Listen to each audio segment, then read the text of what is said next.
નમસ્કાર મિત્રો, દેશ અને દુનિયા તેમજ ગુજરાતના મહત્વના સમાચારમાં આપનું સ્વાગત છે। આજના મહત્વના સમાચાર મેળવવા માટે વિડીયોને અંત સુધી જોતા રહો। સૌથી પહેલા આવા જ સમાચાર મેળવવા માટે આ ચેનલને સબસ્ક્રાઇબ કરવાનું ના ભૂલતા।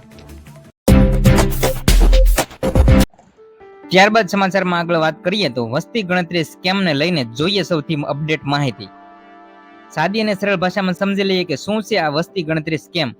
તો અત્યારે વસ્તી ગણતરી ચાલુ છે, વસ્તી ગણતરી થવા જઈ રહી છે, તો તેની અંદર કેટલાક સાયબર ગઠિયાઓ મોટા મોટા સ્કેમ કરી રહ્યા છે અને તે સ્કેમ દ્વારા ગરીબ લોકોના પૈસા પડાવી રહ્યા છે। તો કઈ રીતે ગરીબ લોકોના પૈસા પડાવી રહ્યા છે તો તે વિશેની માહિતી જોઈએ।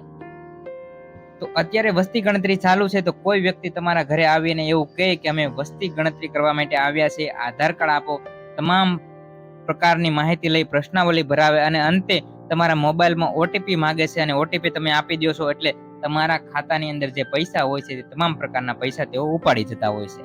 તો આ પ્રકારનો એક સાયબર ક્રાઇમ ચાલી રહ્યો છે, એટલે વસ્તી ગણતરી સ્કેમ આ પ્રકારે ચાલી રહ્યો છે। તો સરકારે તેમજ પોલીસ પ્રશાસન દ્વારા તમામ નાગરિકોને અપીલ કરી છે અને આવા સાયબર ફ્રોડથી બચવા માટે અપીલ ફરમાવવામાં આવી છે અને સાવધાન રહેવા માટે કહેવામાં આવ્યું છે।